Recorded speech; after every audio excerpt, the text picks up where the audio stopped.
શ્રીમદ ભાગવતજીની કલ્પના વિરાટ કલ્પના છે. વસુદૈવ કુટુંબકમની ભાવના છે. શ્રીમદ ભાગવત એ હું વંદન કરું છું એવી વાત નથી કરતો. શ્રીમદ ભાગવત ભગવાન કહે છે કે અમે વંદન કરીએ છીએ, અમે નમીએ છીએ. હું જ્યાં સુધી છે ત્યાં સુધી મારું છે, અને મારું મારું એ હંમેશા મારે છે. અમે આવી જાય એટલે અમારું આવી જાય, અને અમારું એટલે જેને કોઈ મારી ના શકે એને કહેવાય છે અમારું. શ્રીમદ ભાગવત ભગવાનની કલ્પના અમારી છે, આપણી છે. અદ્ભુત કલ્પના છે. ભગવાન ઉદિતમ એવં ભાગવતા. ભગવાને જેને પોતાના સ્વમુખથી કહ્યું છે એ ભાગવત છે. ભગવાન કપિલ નારાયણનું પ્રાગટ્ય કર્દમ ઋષિ અને માતા દેવહૂતિથી થયું છે. ભગવાન કપિલ નારાયણનું જ્યારે પ્રાગટ્ય થયું ત્યારે સમગ્ર સૃષ્ટિ પ્રસન્ન થઈ અને દેવતાઓ પુષ્પવૃષ્ટિ કરવા લાગ્યા. બ્રહ્મ ઋષિ, મરીચ ઋષિ, પુલત્સ્ય ઋષિ, ભૃગુ ઋષિ, પુલહ ઋષિ, વશિષ્ઠ ઋષિ, ક્રતુ ઋષિ, અથર્વ ઋષિ, અંગિરા ઋષિ અને અત્રિ ઋષિ જેવા મહાન મહાન તપસ્વી ઋષિ મુનિઓ એ કર્દમ ઋષિના આશ્રમમાં પધાર્યા છે. જ્યાં જ્યાં ભગવાનનું અવતરણ થાય છે ત્યાં ઋષિ મુનિઓ, સંતો, મહંતો આપોઆપ આવી ચડે છે. શ્રીમદ ભાગવત ભગવાને વચન આપ્યું છે કે જ્યાં જ્યાં શ્રીમદ ભાગવતનું સુધારસપાન થાય ત્યાં ઋષિ મુનિઓની પધરામણી નિશ્ચિત થાય છે. આપણી દ્રષ્ટિ હોય તો એ ઋષિ મુનિઓના દર્શન પણ થાય છે. આપણે ઋષિ મુનિઓ, સાધુ સંતો એટલે વસ્ત્રોથી ઓળખી અને આપણે એને શોધતા હોઈએ છીએ. પરંતુ ગામે ગામથી આવેલા બધા જ ભાગવત ભક્તો એ ઋષિ મુનિઓ સમાન જ છે. આ દરેક અલગ અલગ ગામથી પધારેલા બધા જ ભાગવત ભક્તો એ ઋષિ મુનિઓ જ છે. કારણ કે જ્યાં સુધી પરમાત્માની કૃપા ના થાય ત્યાં સુધી સત્સંગ શ્રવણ કરવાનો અવસર પ્રાપ્ત થતો નથી. અને આપ બધાને અવસર પ્રાપ્ત થઈ ગયો છે એ આ વાતની પુષ્ટિ કરે છે કે આપ બધા જ ઋષિ મુનિઓ છો, આપ બધા જ સંતો છો. અનેક અનેક ઋષિ મુનિઓ ભગવાન કપિલ નારાયણના પ્રાગટ્ય સમયે આવ્યા છે. દેવતાઓ પણ આવ્યા છે. એ સમયે બ્રહ્માજીની આજ્ઞાથી કર્દમ ઋષિ અને દેવહૂતિ દેવીએ પોતાની 9 પુત્રીઓને ત્યાં આવેલા પુત્રીઓને અનુરૂપ અને યોગ્ય એવા 9 ઋષિ મુનિઓને કન્યાનું દાન કર્યું છે. મરીચી ઋષિને કલા નામની પુત્રી આપી છે. અત્રિ ઋષિને અનસૂયા નામની પુત્રી આપી છે. અંગિરા ઋષિને શ્રદ્ધા નામની પુત્રી, પુલત્સ્ય ઋષિને હવિર્ભુ નામની પુત્રી આપી છે. પુલહ ઋષિને ગતિ નામની પુત્રી આપી.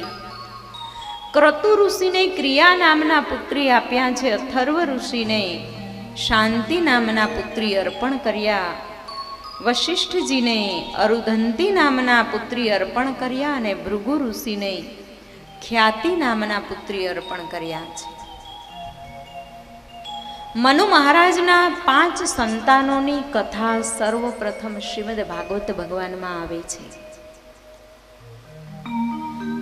એમાં પુલત્સ્ય ઋષિ એને હવિર્ભુ નામના પુત્રી આપ્યા અને આ પુલત્સ્ય ઋષિના વંશજમાં જ લંકાપતિ રાવણનું પ્રાગટ્ય થાય છે.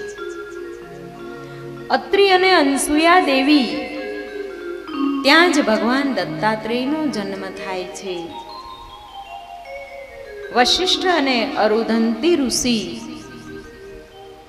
કે જે રઘુકુલના ગુરુ શિરોમણી હતા, ભૃગુ અને ખ્યાતિ દેવી કે જેમના પુત્રી સાક્ષાત સ્વયં શ્રી લક્ષ્મીજી થયા હતા.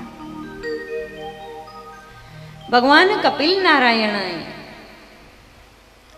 જ્યારે એમની 9 બહેનોને અલગ અલગ ઋષિઓને અર્પણ કરી દેવામાં આવી, ત્યાર પછી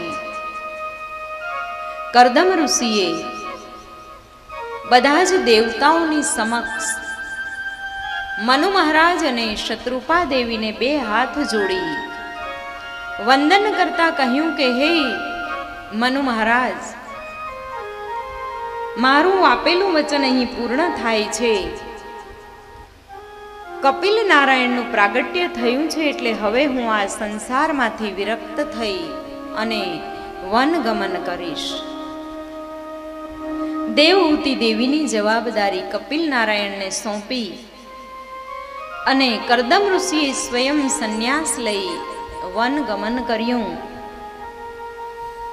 બિંદુ સરોવર તટે માતા દેવહૂતિ અને કપિલ નારાયણ ભગવાન નિવાસ કરી રહ્યા છે. કપિલ નારાયણ ભગવાન ત્રિકાલ સંધ્યામાં મગ્ન હોય છે, હરિસ્મરણમાં મગ્ન હોય છે. પરમાત્મા સાથેની એકરૂપતા સાધવામાં નિપુણ એવા કપિલ નારાયણ દેવ જ્યારે એક દિવસ પ્રાતઃ કાળે સમાધિસ્થ હતા, ત્યારે માતા દેવહૂતિએ કપિલ નારાયણ ભગવાન પાસે જઈ દંડવત કરી અને આર્દ્ર સ્વરે પુત્ર નહીં પણ ગુરુ જાણી અને વિવેકથી કહ્યું, હે વિભંવર, હવે હું આ સંસારના જુદા જુદા વિષયાભિલાષોથી થાકી ગઈ છું. આપ મારા મહામોહરૂપી અંધકારને સૂર્યરૂપી જ્ઞાન રૂપે આવી અને દૂર કરો. હું આપના શરણે આવી છું. માતા દેવહૂતિ કપિલ નારાયણ ભગવાનને આજે પુત્ર નહીં ગુરુ જાણી અને એના શરણે ગયા છે. ભગવાન કપિલ નારાયણે પણ વેદની આજ્ઞા મુજબ માતૃદેવો ભવ પિતૃદેવો ભવ, વેદની આજ્ઞા મુજબ માતાને પોતાનું શરણ આપ્યું છે અને માતાને મોક્ષ આપનારું અને મનુષ્યને આત્માનો સાક્ષાત્કાર કરાવનારું જ્ઞાન આપ્યું છે. ભગવાન કપિલ નારાયણે માતા દેવહૂતિ તરફ અત્યંત પ્રીતિ ભાવે નજર કરી અને કહ્યું કે હે માં, જગતમાં આધ્યાત્મિક યોગનું અનુસરણ જ મનુષ્યના આત્યંતિક કલ્યાણનું સાધન છે. જે જીવ મોક્ષગામી હોય, જે જીવ પોતાના આત્માનું કલ્યાણ કરવા ઈચ્છતો હોય, એના માટે આધ્યાત્મિક યોગ એનું અનુસંધાન કરવાનો આદેશ આપવામાં આવ્યો છે. આ જગતની અંદર અનેક અનેક પ્રકારના યોગ છે, ભક્તિ છે, અનેક અનેક ધર્મો પણ છે. પરંતુ આ બધા જ ધર્મો ક્યાંક અને ક્યાંક કોઈક અને કોઈક સ્થિતિ પરિસ્થિતિની સાથે જીવને બાંધી રાખવાનું કામ કરે છે. માતા દેવહૂતિએ કપિલ નારાયણ ભગવાનનું આ વચન સાંભળ્યું કે આધ્યાત્મિક યોગ જ આત્યંતિક મોક્ષનું કારણ છે. પરમાત્માને પ્રાપ્ત કરવા માટે આધ્યાત્મિક યોગ એક અમોઘ શસ્ત્ર છે. તો પછી હે પુત્ર, આ આધ્યાત્મિક યોગ કોને કહેવાય? અને આધ્યાત્મિક યોગની સમજ આપતા કપિલ નારાયણ ભગવાન માં દેવહૂતિને જે ઉપદેશ આપે છે એ ઉપદેશને શ્રીમદ ભાગવત ભગવાન સાંખ્ય શાસ્ત્ર તરીકે પ્રસિદ્ધ કરે છે, જેને કપિલ સાંખ્ય શાસ્ત્ર કહેવામાં આવે છે. કપિલ નારાયણ ભગવાને